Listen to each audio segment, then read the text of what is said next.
El 5 de enero de 1942, mientras gritos exultantes de victoria resonaban en las calles de Tokio, el almirante Loroku Yamamoto dio instrucción al Estado Mayor de la Flota Imperial Combinada para comenzar a prepararse para la segunda etapa de operación en la Guerra del Pacífico. Su estudio de los informe de situación en Filipinas, Malaya y los puntos del sur indicaron que las tropas japonesas en uno poco mes tendrían el control de Asia Oriental y las otras áreas que habían atacado en diciembre, por ello que Yamamoto le dijo a su chef de Estado Mayor, Mato Mugaki, que quería que los planes se hicieran realidad. Completado a mediados de febrero, la velocidad con la que los japoneses habían conquistado el Pacífico Occidental asombró a los planificadores en Tokio y provocó un agudo desacuerdo dentro del Estado Mayor Imperial. Los ardientes nacionalistas militares querían seguir adelante mientras Japón fuera victorioso, sin importar que en ello fuera un campo. Al personal le preocupaba que si permanecía en Tokio sería asesinado debido a su oposición pública a la guerra ilimitada, incluso ahora su opinión no era un secreto para quien lo rodeaban. Su chef de personal, el almirante Ugaki, escribió en su diario sobre la necesidad de un estadista con visión de futuro después de este primer mes de victoria gloriosa. Esas fueron palabras que Yamamoto usó a menudo para advertir que Japón no podía hacer la guerra a las potencias occidentales y esperaba ganar a largo plazo. Kono y otro que no parecían saber qué tipo de guerra Japón debería librar en el Pacífico 3 meses antes de Pearl Harbor. Yamamoto se había reunido con un amigo Ryoshi Sasakawa, presidente de la organización ultranacionalista Kokuzu-do en el Imperial Navy Club en Chiba. Yamamoto advirtiendo a su amigo que la guerra era inevitable debido a las decisiones tomadas por los políticos. Dijo que al principio tendremos todo a nuestra manera extendiéndose como un pulpo extendiendo su tentáculo y ahora. Apenas un mes después de que la guerra había comenzado, el pulpo se había extendido. Sin embargo, Yamamoto, casi plano, también había advertido a su viejo amigo que la euforia no podría durar el tiempo que dijo que la acción política era el momento en que Singapur caerá, que el desastre perturbaría a los británicos en la India y que sin duda estarían dispuestos a escuchar hablar de paz. Yamamoto conocía bien a los británicos, había sido miembro de las delegaciones en las conferencias navales de Londres de 1930 y 1934. También conocía a los estadounidenses y había sido agregado naval japonés en Washington de 1926 a 198, estuvo de acuerdo en que una vez que los políticos iniciaron la guerra, se debe obtener rápidamente una gran victoria. Pero cuando se logra esa victoria, y él creía que Japón solo tendría un año y medio para disfrutar de la gloria, debemos lograr un acuerdo de paz. Para entonces, le dijo a Sasakawa y esperaba que et viejo amigo levara la voz entre los líderes políticos de derecha que estaban en el poder el 5 de enero. La costa malaya en Filipinas, Manila y la base naval de los Estados Unidos en que habían sido capturada los británicos se habían rendido en Hong Kong y las fuerzas japonesas estaban en camino a nuevo desembarco en las Indias Orientales holandesas en Rabo en Nueva Irlanda en Bay en las Islas Salomón. El ataque a Pearl Harbor sin embargo no había logrado todo lo que Yamamoto había esperado para la destrucción de los elementos principales de la flota de los Estados Unidos. Los portaaviones que habían estado en el mar estaban ilesos y representaban una amenaza constante. Lo que se necesitaba era un logro espectacular y Yamamoto no esperaba la queda de Singapur durante 5 o 6 meses luego el 15 de febrero. Creyó que si quería lograr su objetivo de establecer en el escenario de la negociación, debía avanzar en otra dirección, pero la cuestión que tenían ante si su planificador era donde atacar a continuación. El ejército vetó la sugerencia de Yamamoto de atacar la Unión Soviética. Tal guerra se libraría casi enteramente en tierra y el ejército estaba muy ocupado en China y el sudeste asiático, por ello que se ofrecieron otras 3 ideas. La favorita de Yamamoto era atacar en el océano Índico, invadir Salón, sacar la flota británica del lejano oriente y destruirla. Como Yamamoto había destruido los barcos estadounidenses en Pearl Harbor y luego avanzar hacia el Medio Oriente para unirse con los alemanes. Se dirigió hacia los campos petroleros soviéticos en el Cáucaso. De esta manera la armada japonesa tendría asegurada todo el petróleo que necesitaba. El ejército se negó a considerar una operación en el Medio Oriente, por ello que solo quedaron 2 planes. Uno defendido por el Estado Mayor Naval en Tokio pedía un ataque a Australia para privar a los estadounidenses de esa base de operación avanzada. Después de entrar en las Islas Salomón, la armada tomaría Nueva Guinea, Nueva Caledonia, Fiji y Samoa. Los defensores de este plan en el cuartel general imperial ya estaban estableciendo sistemas de ocupación para Australia y Nueva Zelanda. Pero a Yamamoto no le gustaba plan de Australia porque pensó que tomaría demasiado tiempo y una no sería el lo suficientemente espectacular como para detener a los estadounidenses. Yamamoto también sabía que el ataque a Pearl Harbor había despertado el espíritu de venganza en persona que los japoneses habían aprendido a detestar como suave incompetente. Demasiado blando el ejército dijo pelear una guerra hasta el final. Era evidente que ni siquiera la captura de Singapur detendría a los estadounidenses. Yamamoto quería una victoria que hiciera posible que Japón extendiera una generosa rama de olivo en enero. Yamamoto ordenó que se trazara otro plan y 2 meses después el envió oficial a Tokio con el documento designado como el plan Mi que preveía una batalla frente a la isla Midway donde la fuerza de portaaviones estadounidense sería destruida. También envió a Tokio el plan AEL que detalaba la invasión del continente norteamericano a través de Alaska. Si todo iba bien, Hawaii sería ocupada y más tarde tal vez la costa oeste al menos las victorias en Midway y en las negociaciones darían a los políticos una base para negociar el tipo de paz que Yamamoto esperaba lograr en Tokio. Los almirantes se pelearon alrededor de la mesa de conferencia en el Ministerio de Marina, pero en el final que Yamamoto había olvidado fue el significado potencial de la queda de Singapur en febrero y el inminente colapso de Bataan y Cargador, cualquiera de los cuales podría haber servido al propósito de Yamamoto. La raison por la que ya no era importante residía en la incursión de abril del escuadrón de bombardero B-25 del izquierdista coronel Jimmy Doolittle en Tokio. La incursión de Doha había conmocionado a los japoneses al darse cuenta de que los estadounidenses apenas estaban comenzando a luchar en junio. Después de que la opération Midway estallara en un desastre para Japón, no había tiempo para recriminación. De hecho, el ejército ni siquiera sabía el alcance total de la derrota. La noticia de la destrucción de 4 grandes portaaviones de la flota fue cuidadosamente suprimida para que fuera conocida solo en los niveles más altos de la armada. Mientras Yamamoto había estado en su excursión a mitad de camino, el Estado Mayor Naval en Tokio había movido a la Armada y su fuerza aérea firmemente hacia el sur para preparar el próximo intento de isla a Australia. Las fuerzas navales habían tomado Rabat el 23 de enero y desde ese momento en adelante habían llevado a cabo constante reconocimiento aéreo y bombardeo contra otra isla y Nueva Guinea. Era evidente para los australianos que comunicaron su preocupación al general Douglas MacArthur después de su llegada en marzo de que los japoneses pronto actuarían contra Nueva Guinea si tenían éxito. Sería casi fácil para los japoneses tomar el norte de Australia en febrero. Los japoneses ya habían bombardeado Darwin y en marzo, cuando invadieron Samoa Nueva Guinea, el ritmo se aceleró en mayo, justo antes de la batalla de Midway. Los japoneses enviaron una fuerza de ocupación hacia Port Moresby, pero fue rechazada por la feroz defensa de los estadounidenses y australianos en la batalla de portaaviones del Mar del Coral. Los japoneses ocuparon Tulagi al norte del Canal Gall y construyeron allí una base de hidroavión. La batalla del Mar del Coral convenció a plan Washington y Australia de que tenían que prepararse para un movimiento japonés en el sur. MacArthur le dijo al gobierno australiano que debía estar listo para un ataque antes de un ataque japonés que generalmente se esperaba que se hiciera contra la India. Cablegrafió al general Marshall pidiendo 2 portaaviones y 1000 aviones pero en Washington eso puede el almirante Ernest J. King, chef de operación naval, informó al general Marshall que hasta a final de junio solo tendría 2 portaaviones en funcionamiento. Todo el Pacífico, mientras que en víspera de Midway los japoneses tenían 10 y el comandante de la flota del Pacífico, Chester W. Nimitz, ya había advertido con anticipación sobre el gran movimiento que esperaba que hicieran los japoneses, que resultó ser la batalla de Midway. Mientras los acontecimientos seguían su curso en Midway, los japoneses estaban estableciendo su fuerza en el área de Nueva Guinea Solomon. El mayor general Tomaro Ori desembarcó la fuerza de los Mar del Sur en Salawa y las tropas navales ocuparon y comenzaron a construir una base aérea allí independientemente del almirante Yamamoto. El Estado Mayor Imperial había planeado la operación de Port Moresby y se ordenó al general izquierdista Haruki Shiotak que avanzara hacia Nueva Caledonia, Fiji y Samoa y que estuviera listo para reanudar el avance contra Port Moresby en julio, que sería después de la batalla de Midway, cuando se podría esperar que el almirante Yamamoto hubiera regresado con su flota combinada.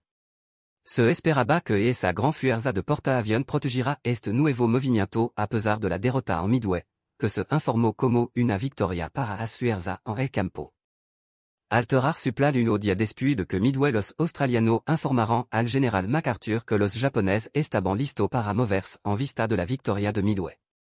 MacArthur sugirió que los aliados realizaron un ataque preventivo en el área de Nueva Bretaña y Nueva Irlanda y luego un asalto a Rabu, la principal base aérea y naval japonesa en el área con los dos portaaviones, los 1000 aviones y una division amphibia. MacArthur obligaría a los japoneses a regresar a Tru el 12 de junio. El general Marshall ofreció el plan MacArthur al almirante King, con alguna modificación, quería 3 portaaviones en lugar de 2, una división de infantería de marina y 3 divisiones del ejército para realizar los asaltos. El almirante King se opuso a la idea porque pondría a MacArthur al mando de los combatientes. Las otras razones de King eran complementarias. Los portaaviones estarían sujetos a attaques terrestres y no tendrían suficiente protección, ya que resultó que la armada tuvo que hacer frente a ambos problemas tácticos en GAD. Servir bajo la armada, pero nadie podía negar la necesidad de detener a los japoneses antes de que tomaran Nueva Guinea y estuvieran listos para atacar Australia. El problema para el Estado Mayor Conjunto era quien iba a comandar la operación. Le diront a la fase 1 la tarea principal de levar las Islas Santa Cruz a l'allí y posición adyacente al canal Admiral King Gad. Era solo un punto en el mapa sin valor táctico o estratégico conocido. Ni siquiera merecía un nombre en este plan del JCS. El almirante King se salió con la suya porque el Estado Mayor Conjunto reconoció que King ya había planeado una línea de defensa en el Pacífico para proteger a Australia y su plan necesitaría relativamente menos fuerza que los males de tropa de MacArthur estaban entrenando en Nueva Caledonia y King había obligado al general Arnold a enviar al varios escuadrón de avión de la Fuerza Aérea del Ejército de los Estados Unidos. Wilson Brown cuya indecisión en la época de la isla Wake la crisis había despertado la molestia de King fue enviado a una unidad recién establecida llamada Comando de Entrenamiento Anfibio en San Diego. A él y el general de división de infantería de Marina Holland Smith le pidió que desarrollaran nueva técnica para la guerra de las islas. El contraalmirante Richmond Kelly Turner, el oficial jefe de plan de King, sugirió que el primer esfuerzo debía ser mantener la NEA en el Pacífico sur mientras se entrenaba a las fuerzas anfibias. La segunda etapa sería una ofensiva combinada de los Estados Unidos, Australia y Nueva Zelanda a través de las Islas Salomón hasta el archipiélago de Bismarck y las Islas del Almirantazgo. La tercera etapa implicaría la toma de las Islas Carolina y Marshall y la cuarta etapa llevaría a los aliados a las Indias Orientales Holandesas o a las Filipinas. El almirante King aprobó este plan. Era justo lo que él mismo imaginó e hizo arreglo para traer al vicealmirante Rob Ellis Corley, que se desempeñaba como observador naval en Londres, para encabezar el Comando del Pacífico Sur. King separó al contraalmirante Turner de la division de plan y le dijo que se preparara para asumir el cargo de comandante de la operación anfibia. Todo esto se hizo incluso antes del asalto japonés. En Port Moresby y Tulagi, el vicealmirante Gorley salió de Washington el 1 de mayo y tomaría el mando de la Fuerza del Pacífico sur el 19 de junio, pero primero tuvo que ir a Pearl Harbor para informar al almirante Nimitz, qui insería su superior directo cuando comme l'illegó a Pearl Harbor. La ofensiva japonesa ya estaba comenzando en el Pacífico sur el 22 de mayo. Un avión del ejército vio un avión de reconocimiento fotográfico japonés tomando fotografía del canal de Gad. La inteligencia del ejército sugirió que los japoneses se estaban preparando para construir un aeródromo allí en junio. 25 La inteligencia del ejército informó que el pasto en el plano central de la isla se había quemado y se habían levantado tiendas de campaña en el área. Se estaba construyendo un wharf en embestida. 6 días después, un observador de la costa australiana en el canal Ga informó que la construcción de un aeródromo solo estaba esperando la llegada de unidad de construcción japonesa. Incluso conocía los nombres de las fuerzas pioneras 11 y 13, que eran el equivalente de las unidades CB estadounidenses. Esta información fue confirmada en una interceptación de radio realizada por los oficiales de inteligencia de Nimitz en Pearl.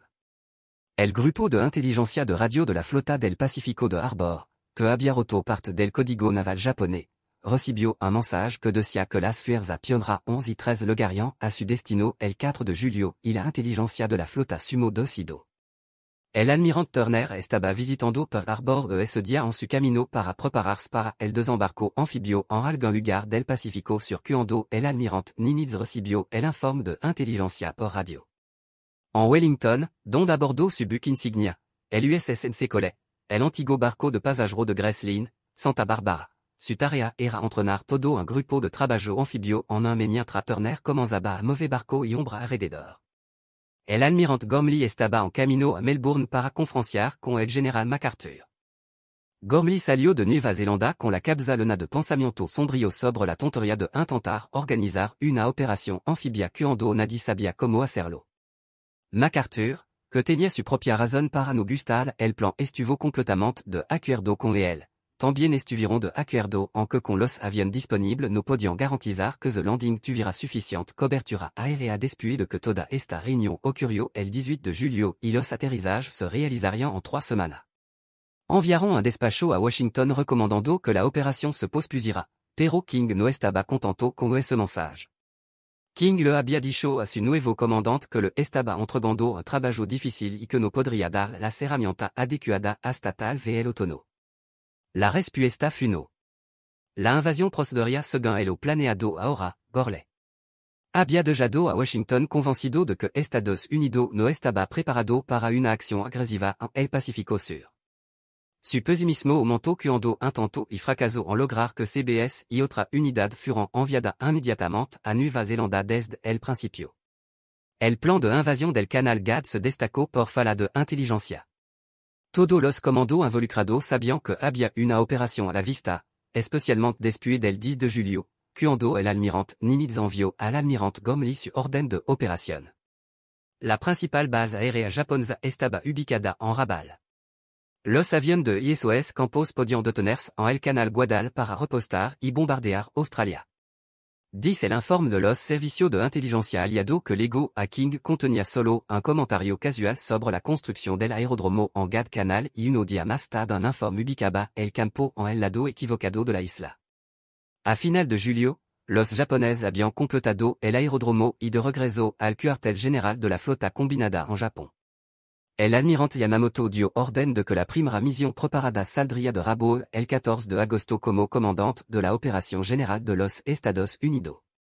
El almirante Gorley trató desesperadamente de obtener más ayuda para construir base avanzada para traer más aviones, pero en toda parte al volverse, se enteró de la verdad de la afirmación del almirante King de que no podría proporcionar a Gormley la herramienta adecuada. Los suministros de las fuerzas invasoras, por ejemplo, se cargaron en Hogpod a bordo de los transports en Auckland. Había mucho muel para que los barcos pudieran descargarse y recargarse con suministro en él. Orden de su USO previsto. Cualquiera de su subordinado la necesidad absoluta de detener a los japoneses antes de que llegaran a Australia. El cronograma se mantuvo a final de julio. Había prisa y 177,000 marines se movían en barco de tropa desde California, Pearl Harbor, Numa y Samoa. El almirante Gormley estaba demasiado ocupado para celebrar una conferencia de su comandante. Pero el 28 de julio el almirante Frank Jacques Fletcher, que se suponía estaba al mando táctico, convocó una reunión a bordo de su buque insignia, el portaaviones Saratoga. Por primera vez, los comandantes de la unidad táctica se reuniront para se hablar de la invasión y el almirante Fletcher debía proteger la invasión con su grupo de trabajo.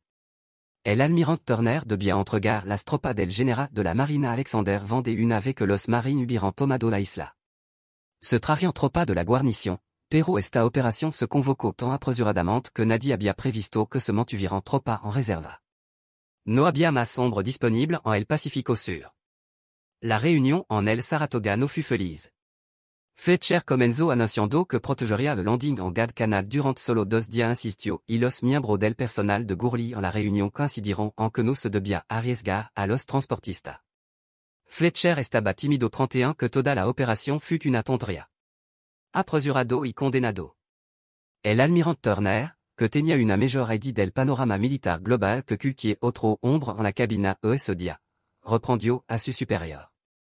No tenía sentido ese tipo de argumento, dijo, y se había tomado la decisión de arriesgarlo todo.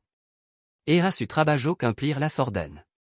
Fletcher debería haber sabido todo eso después de corralse. El almirante King había estado tan disgustado con la constante evitación de acción por parte de Fletcher que había insistido en que el almirante Nimitz determinara la condición del spirit de combat de Fletcher. Nimitz era un hombre amable y lo agradaba Fletcher. Le había dado al comandante del portaavión una charla de ánimo y Hugo, cuando se ganó la batalla de Midway. Fletcher, que estaba al mando, difícilmente podía ser criticado. Pero en víspera de la primera operación ofensiva estadounidense para advertir a las tropas y a los hombres de los barcos de apoyo que iba a abandonarlo en 48 horas fut un comienzo de lo más défavorable et l'ensayo para la invasión del canal de Galles se realizó el 28 de julio y duró 3 días et l'escenario fut la isla Kororo. Cerca de Fiji solo un tercio de las tropas asignadas lograron llegar a tierra y cuando lo hicieron no sabían que ese general Vandergrift consideró la maqueta como un completo fracaso. Pero no hubo tiempo ni siquiera para dudar.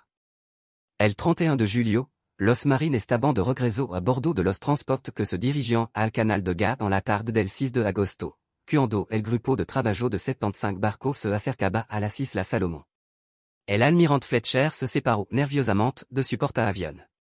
Tendría su avión sobre la fuerza de 2 barcos como había prometido, pero los 26 barcos del grupo de portaavión estaban siendo levados lo más lejos posible de armes et apoyo.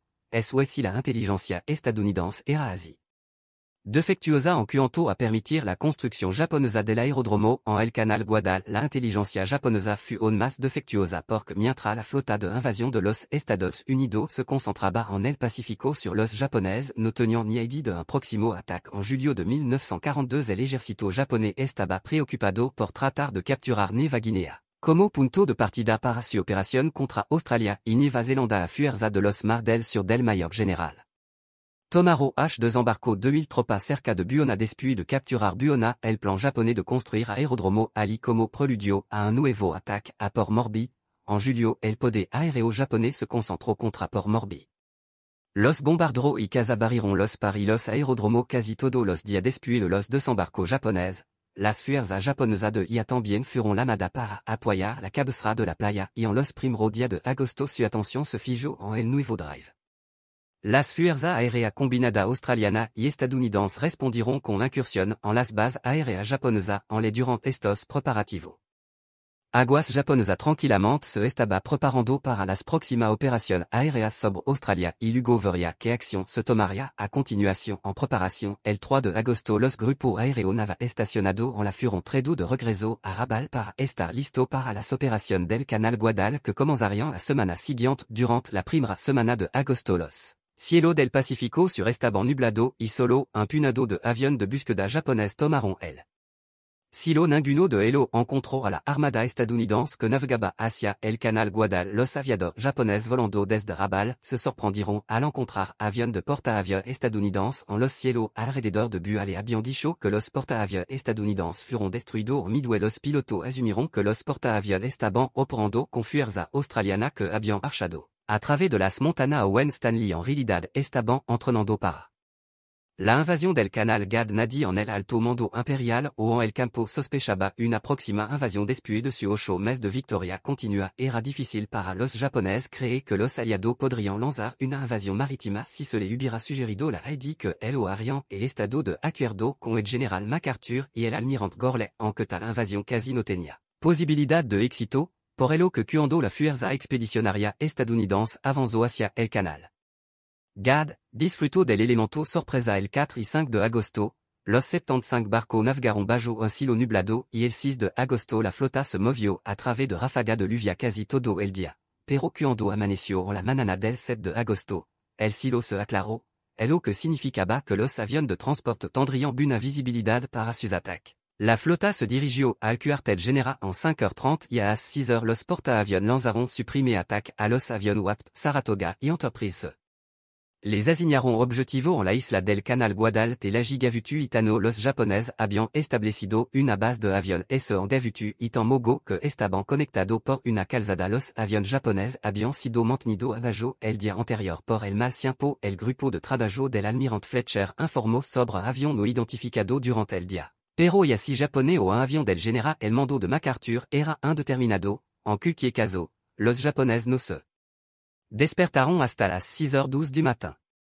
Cuando el cuartel general de comunicación en la base de avión Taji se envió un mensaje fonético anunciando el ataque. El mensaje de radio fut a la curta flota, sexta y octava, almirante Yamamoto y al cuartel general imperial.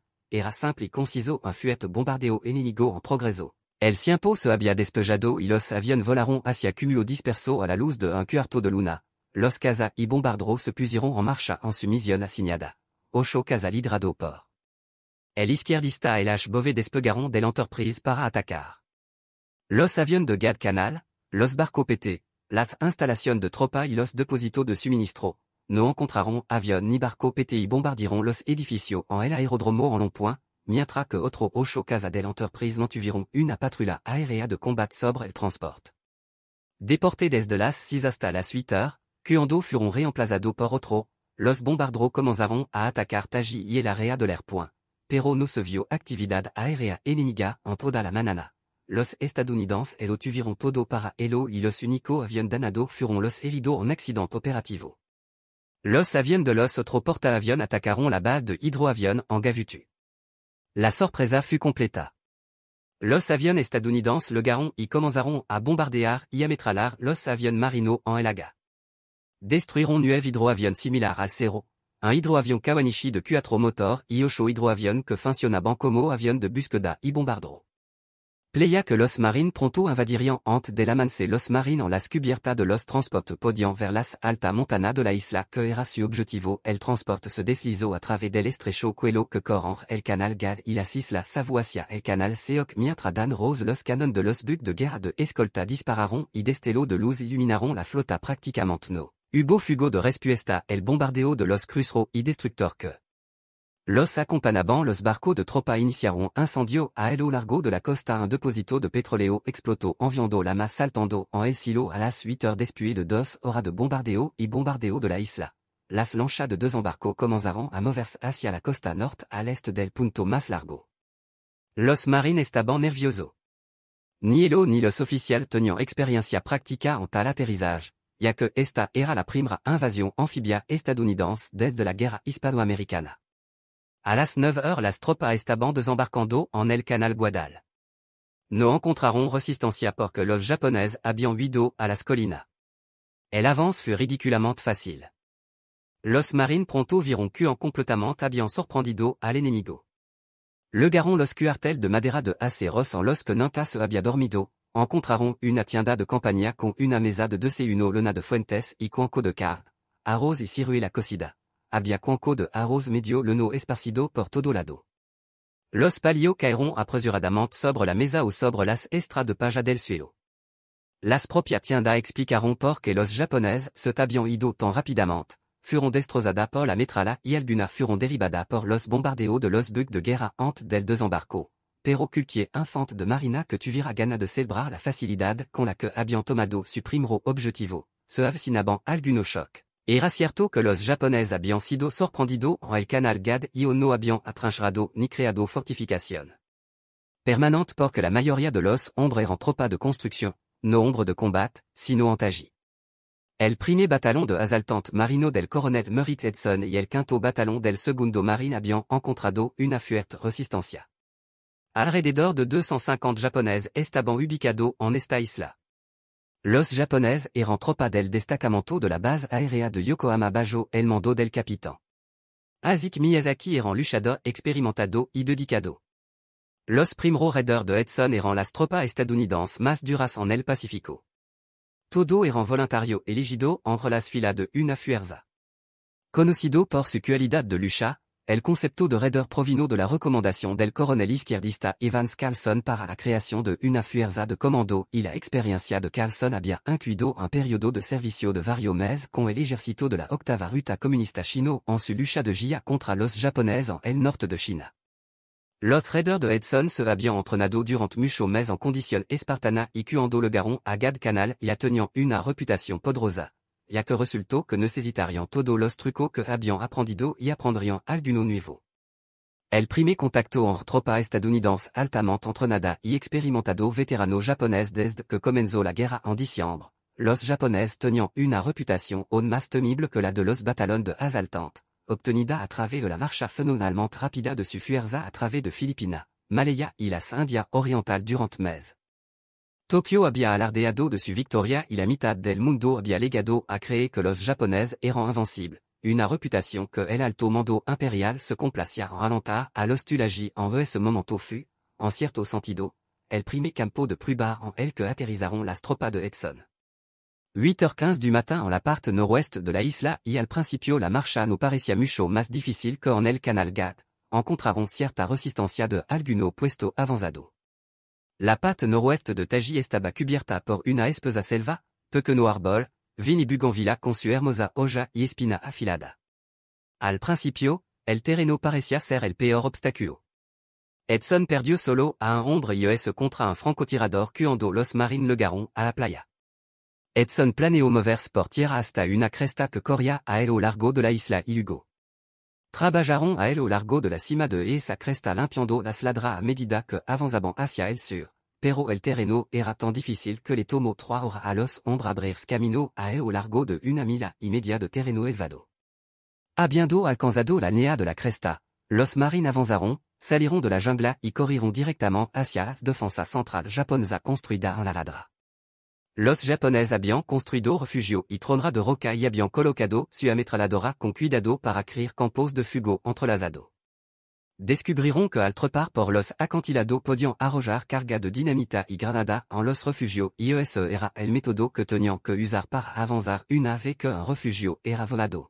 Todavía no era seguro en un hoyo. Los estadounidenses mataron a 17 japoneses con carga de dinamita a un font de marina vio una radio adentro y fue a recuperarla. Todavía había 2 soldados japoneses vivos y le dispararon a él y a otro hombre que vino tras él antes de que los mataron. Una sección de un font de marina tomó esta posición de defensa en el centro de la isla mientras el centro y el flanco izquierdo de la fuerza de Edson empujaban hacia abajo por la cresta. Pero incluso a lo largo de la nea de la cresta el avance no era fácil. Una compañía sufrió un 15% de baja y esa primera tarde la resistencia frontal fut dura pero con la resistencia frontal japonesa fut solo la mitad de la batalla. Los francotiradores parecían estar por toda parte atados a los árboles en la cima de los edificio detrás de las rocas. Una táctica favorita de los francotiradores era dejar pasar el elemento delantro de una unidad marina y luego comenzar a disparar a los hombres desde atrás.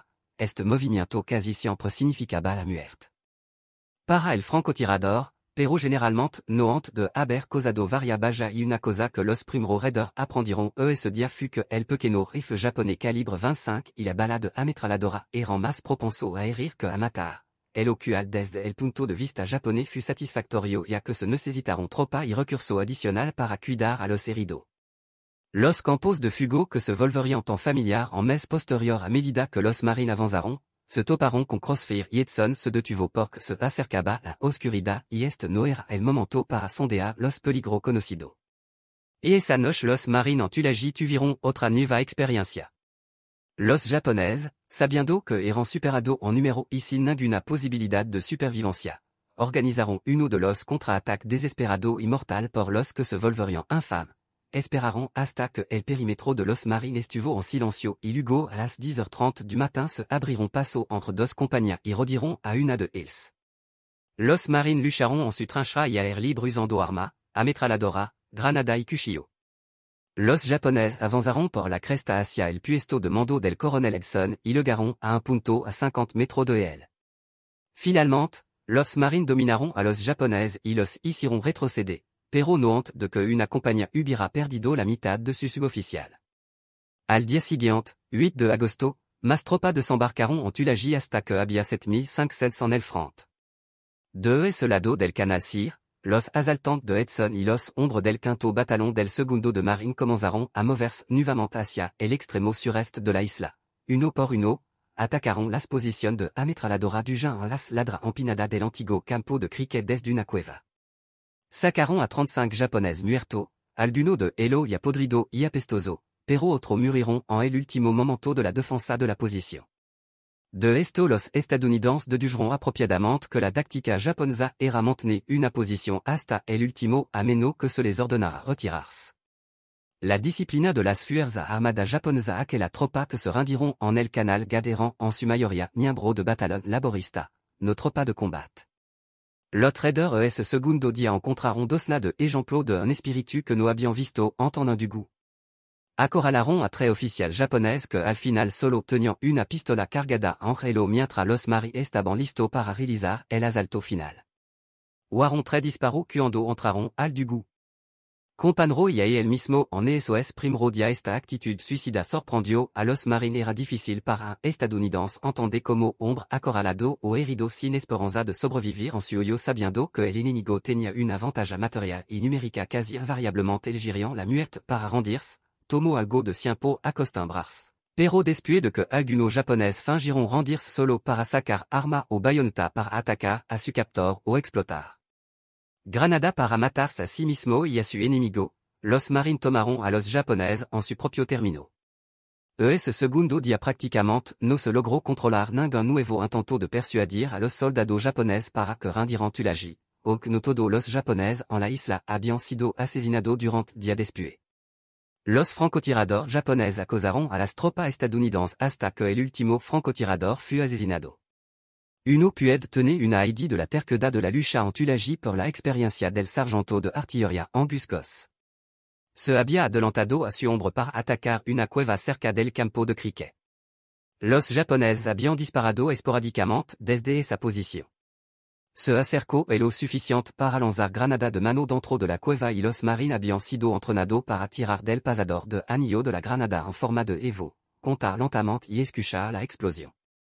El sargento Goss sacó el pasador y contó hasta 6. La granada fut lanzada fuera de la cueva y tuvo que agacharse para escapar de la explosión de su propia arma. Después de otra experiencia idéntica, sostuvo la granada durante 3 segundos, luego durante 4, 5, 6 y salió de nuevo. El sargento Goss pidió una carga de cartera.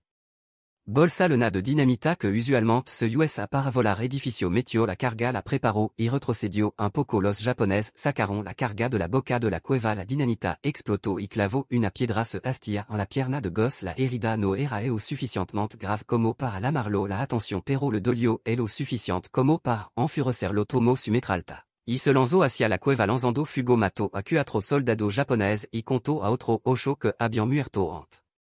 Si era posible, los combats en Gavutu Itano fut peor que eso en Tulagi. Los desembarcos se produiront a media manana, no se enviaron mucha tropa porque nadie esperaba encontrar mucho japonés allí, pero como la base de hidroavión estaba en esta isla, los japoneses las habían fortificado y los marines se toparon con ellos. Los japoneses se sorprendieron y no se habían recuperado del bombardeo y ataque aéreo que había destruido su hidroavión, por ello que las primeras tropas en tierra fueron recibidas solo con fuego de rifle, pero cuando la segunda oleada de marine llegó a playa, los japoneses se habían organizado a unos 500 metros atrás y el fuego era intenso. La tercera oleada fut atacada antes de que las lanchas de desembarco llegaran a la costa y las bajas fueron numerosas. Habían construido su defensa a lo largo de las ladras y estaban bien provisto de ametralladora, rifle automático y munición, ya que en Tulagi había que tomar cada posición japonesa. No se retiraron y la crueldad de la lucha en Amogo era casi increíble en las primeras oleadas. Los marines habían desembarcado tanque. Los japoneses se habían acercado al Mueltanu donde se habían realizado los desembarcos, habían colocado palanca debajo de los trades, arrojaron granada y trataron de colocar los tanques en fuego con trapo en papado en gasolina. Un comandante del tanque había abierto la escotilla y empleado la ametralladora del tanque para matar a 23 soldados japoneses antes de que uno de ellos se desangrara por el costado del tanque y lo apuñalara hasta la muerte con una bayoneta. Otro japonés luego arrojó trapo en papado en gasolina dentro del tanque y se quemó a media tarde este primedia. Era evidente que los marines podían necesitar refuerzo y una unidad que había aterrizado en la isla de Florida, donde no había japonés, fut llamada para ayudar a Amogo.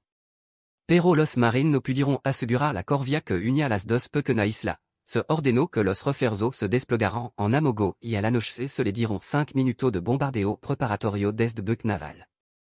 Desafortunadamente, uno de los últimos proyectiles alcanzó un depósito de combustible cerca de la playa e iluminó la orilla como si fuera mediodía. Cuando los marines llegaron, los japoneses los tenían claramente perfilados contra el mar desde los refugios en las colinas, llegó un flujo constante de fuego de ametralladora y rifle. Dos bottes llenos de marines llegaron a la playa. Coxan del tercer barco murió en su timón y el barco giró y se dirigió de regreso al mar. Los siguientes barcos hicieron lo mismo creyendo que había habido algún cambio en las órdenes por ello que los hombres de los dos barcos quedaron varados en tierra y su única protección era el muelle de concreto. Los japoneses estaban disparando tan pronto como los estadounidenses respondieron al fuego. Los japoneses detectaron La position por los trazador pronto vario ombre estaban abajo un barco se retiró. Le vendo a los heridos y pasó algún tiempo antes de que se eliminara a confusion y otro barco comenzaron a aterrizar mientras tanto. Los japonais lanzaron un contre-attaque en la playa. Capitán Krab, l'idée de la unidad fut eslado de su bot y él y cinco hombres se escondiront en la maleza y en la oscuridad escaparon para regresar a la playa después de que los japonais regresaron a su position ici. Finalement fueron liberados, pero eran las 4 heures de la mañana del 8 de agosto antes de que otra unidad aterrizó y pudo asegurar la calzada cuando comenzaron los combates. Había 500 japonais en los IZ conectados de Gutu y tan amogo cuando comenzaron los combates. Terminó no hubo ninguno temprano en la mañana del 7 de agosto la estación de radio de Tulagi transmitió la primera palabra del asalto de los Estados Unidos a Rabo la sorprendente noticia llegó al aeródromo de Rabo justo cuando los pilotos de las misión matutina se preparaban para despegar para otro día de acoso a los australianos en Nueva Guinea las órdenes fueron inmediatamente cancelada y todos los aviones disponibles fueron enviados para atacar a la fuerza de invasión estadounidense. Antes de que los aviones pudieran despegar recibieron la mala noticia de Tulagi toda la flotilla de hidroavión había fut destruida y luego se rompió el contacto con Tulagi. Lo que solo podía significar que la base allí había sido invalida a las 8h30 du matin. Un vuelo de 27 bombardros Betty bimotor despegó de Rabaul. Habían sido cargado para el ataque contra las fuerzas australianas en Nueva Guinea, por lo que levaban bomba en lugar de torpedo. 180 casas los acompañaron mientras subían a 13,000 pieds, volaron hacia el est hasta la isla Bua y giraron al sur a au largo de la costa de Banville. Fueron recogidos por 4 avions Enterprise juste au después de la 1 heure de la tarde. Los casas Enterprise volaban a 18,000 pieds cuando abajo vieron el gran formación de bombardero Betty escoltado por los Cerro justo encima de la isla de Florida. Los F-4Fs atacaron y el teniente VP de derribó un bombardero. Otro 4 comenzaron a humear y fueron catalogados como probable. Pero después de esta carga inicial los Cerro se uniront a la pelea y los F-4Fs se separaron para refugiarse en una capa de nube como le habían ordenado que hicieran. Watt lieutenant Geofirbar lideró otro vuelo de 6 casas del Enterprise y encontraron al enemigo frente a la isla Santa Isabel.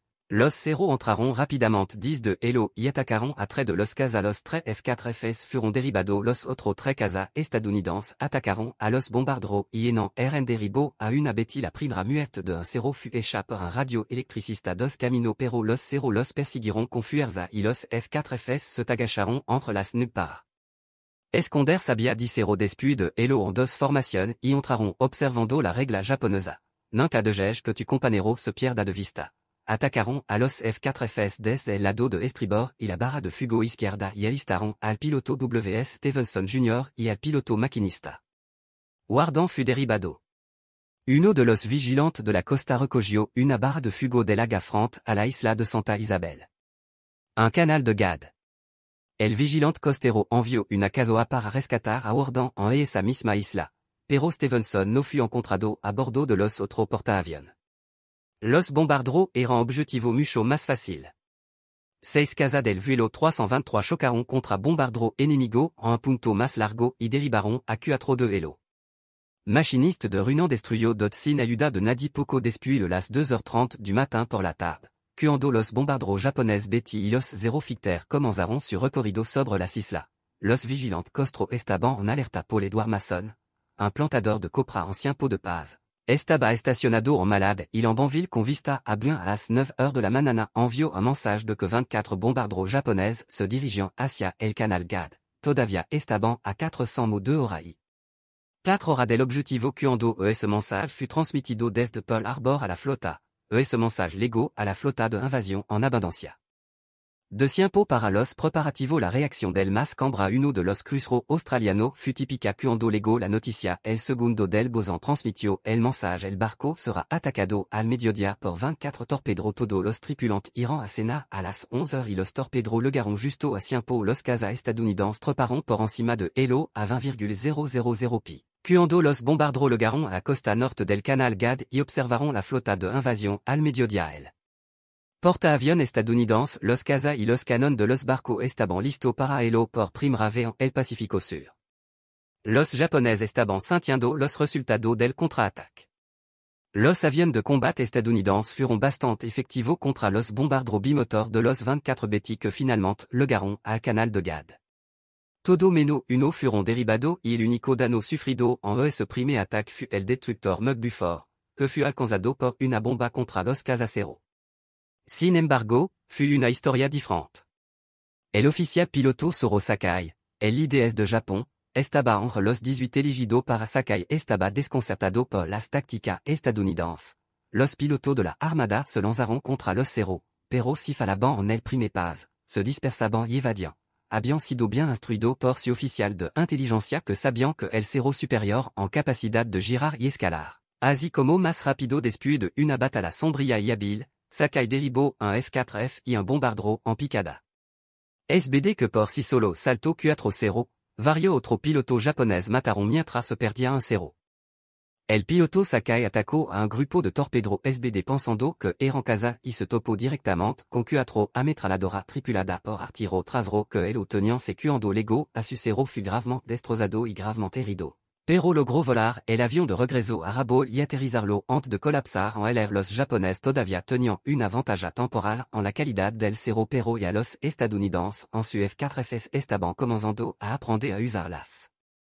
Limitación del enemigo para su ventaja. La cuestión del control del air obviamente iba a ser muy disputada en este momento. En particular los estadounidenses tenían la ventaja de la proximidad con los portaaviones cerca de la costa pero los japoneses tenían la ventaja de los números en Rabaul y el esfuerzo estadounidense se vio seriamente obstaculizado por la superioridad de los cero japoneses sobre los caza estadounidenses. Los pilotos del portaaviones volaban el F-4F Wilka que no era tan rápido ni tan maniobrable como el Zero y los japoneses podían volar anillo a su alrededor. La única ventaja del F-4F era su construcción robusta y su protección de armadura. Todo el que se necesitaba para mantener la proporción de avión perdido tan baja como el fut para los estadounidenses en Rabaul. Los japoneses se recuperaron rápidamente de la sorpresa de la invasión estadounidense. Pero el problema para los caza japoneses fut el viaje de ida y vuelta de 1100 millas por esa razón el primer día. El comandante Nakajima, líder del escuadrón de caza, se había resistido a las demandas de una autoridad superior de que todos los Zero disponibles fueran enviados a la lucha y había enviado solo a su flyer más experimentado.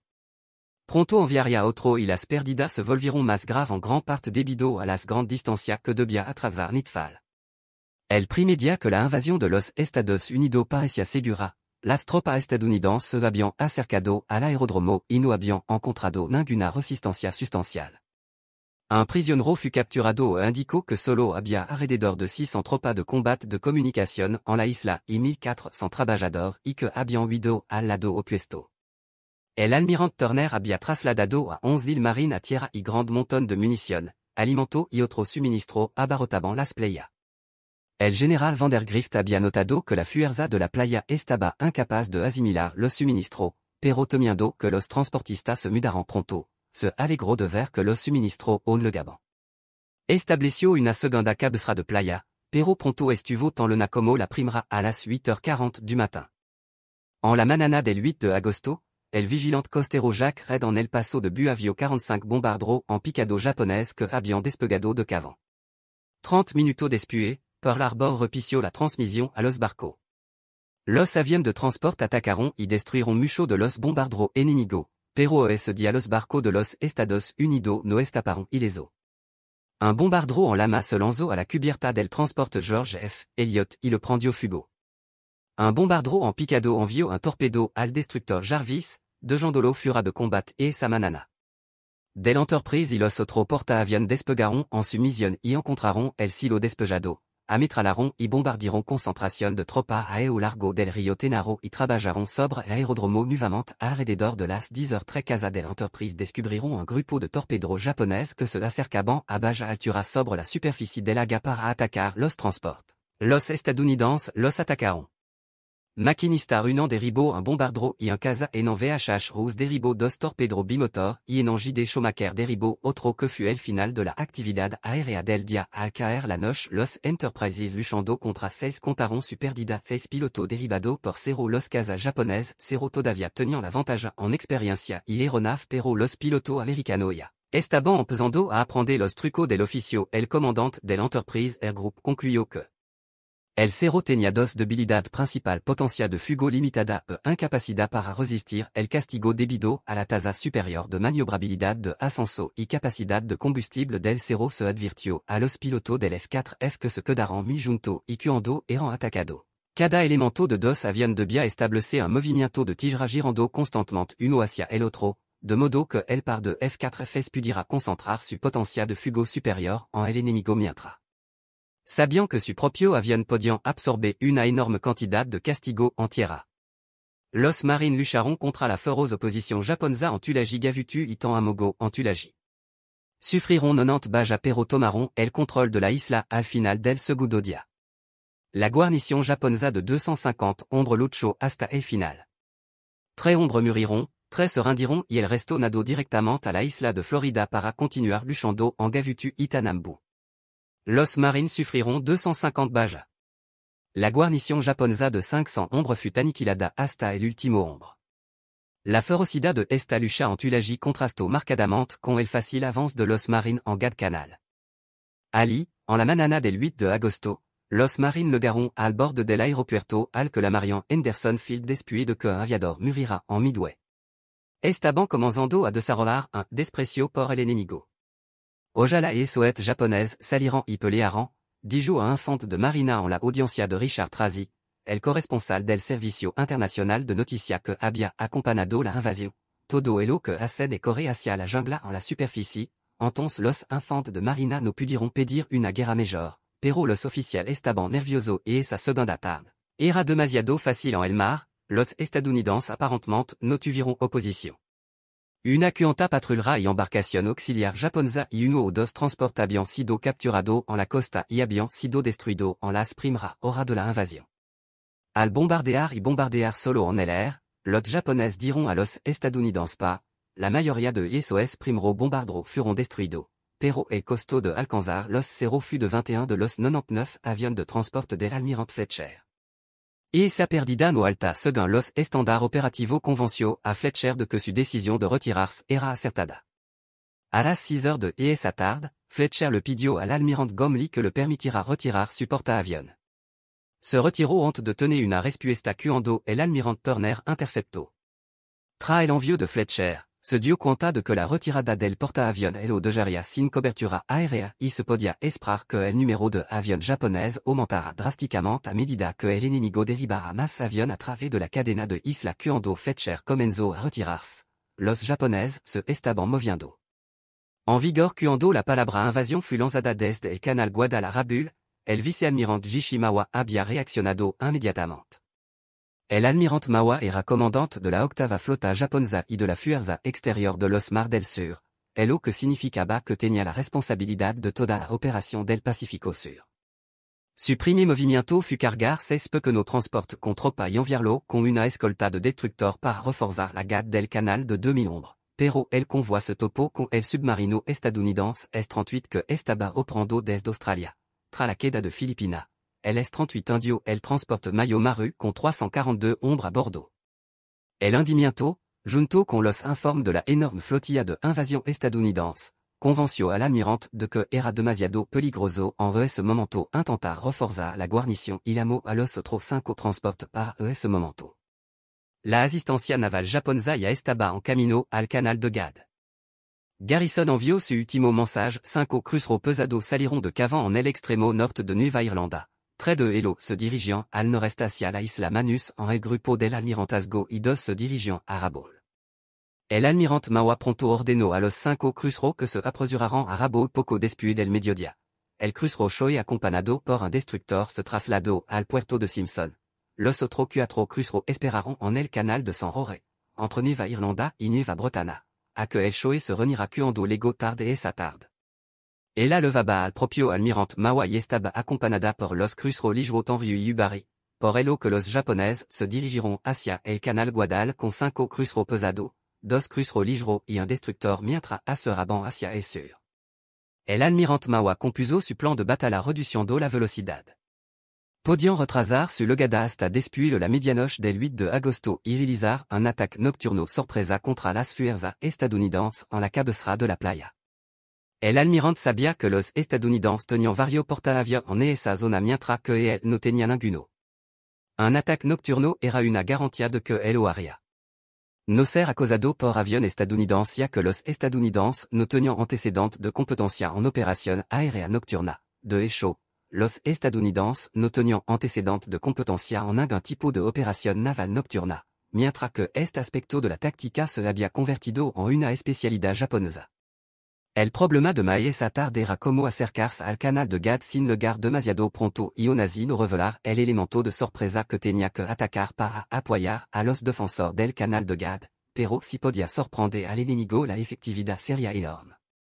El almirante no lo sabía en ese momento, pero la naturaleza del comando dividido la inferioridad del sistema de inteligencia aérea estadounidense y la falta de método de búsqueda claramente definido jugarían directamente a su favor para la inteligencia sobre los movimientos de los barcos japoneses. Los estadounidenses en el canal Guadal tenían que depender de los informes de búsqueda aérea y submarino solo en las circunstancias más especiales. Los informes de los vigilantes costeros serían de mucha utilidad en relación con las operaciones de los buques de guerra temprano el día. Los cruceros fueron citados por los bombarderos B-17 del ejército de los Estados Unidos mientras se dirigían hacia Rabo en la tarde del 7 de agosto. La fuerza Mawa fut citada por S-38 tal como salió del canal de San Jorge y esa noche el comandante del S-38 informó del contacto a Brisbane. Pero esos dos informes no recibieron mucho crédito por parte de los comandantes navales estadounidenses porque Rabo se había convertido en la base avanzada de la armada japonesa y era bastante normal que los barcos entraran y salieran. Los estadounidenses no vieron ninguna indicación de que los barcos en cuestión estuvieran navegando hacia el canal de Gad. El almirante Gorley era responsable de la coordinación de todos los elementos del ataque estadounidense, pero para asegurar las búsquedas aéreas tenía que depender primero de varias fuentes, las de largo alcance. Bombardero B-17 de la Fuerza Aérea del Ejército Estadounidense del General MacArthur y la Fuerza Aérea del Ejército Australiano, parte del comando de MacArthur que operaba de forma independiente. En segundo lugar estaba el del almirante McCain. Fuerza Aérea Naval con base en tierra, que incluía una serie de aviones y bombarderos de patrulla PBI. Los aviones del General MacArthur debían asumir la responsabilidad de la búsqueda de las Islas Bismarck, concentrándose en la gran base naval y aérea de Rabaul. McCain debía vigilar los accesos al norte de la región, lo que significaba que True y los mariscales se suponía que los aviones de transporte del almirante Fletcher harían búsqueda de corto alcance, pero en realidad no hicieron ninguna. Fletcher estaba desconcertado por su preocupación. El almirante Turner había mirado sur las cartas y si que los japoneses tuvieron un acercamiento maravilloso a la isla del Canal Guadal a el largo de la costa oeste de Banville, directamente entre la isla Chazelle y Vela, pasando por Columbanga entre New Georgia y Santa Isabel y Hugo entre la isla Florida y la costa norte del Canal Gad. Le garian quasi à l'ouest de la isla Santa Cruz. 6 PB volarian patron de búsqueda desde Espíritu Santo al noroeste sobre las islas Santa Cruz y terminarian en un punto ligeramente por encima de las marcas de bis, pero muy al oeste del grupo de trabajo japonés. 6 PB se extendrían desde a través de la ranura del Canal Gad para buscar área al norte y al oeste de la ranura. 3 B7 debian buscar al norte del Canal Gad en la noche del 7 de agosto, cuando el almirante Turner estudió el plan de búsqueda para el día siguiente y descubrió que la ranura estaba completamente descubierta. Le pidió al almirante McCain una búsqueda especial al día siguiente, pero de alguna manera entre el buque insignia del almirante Turner, el cuartel general del almirante McCain y el avión ese máquina quand M, el mensaje se perdió, la búsqueda nunca se realizó. Por el que el 8 de agosto los estadounidenses habían déjà descubierto el enfoque más obvio de cualquier fuerza naval enemiga para proteger el canal.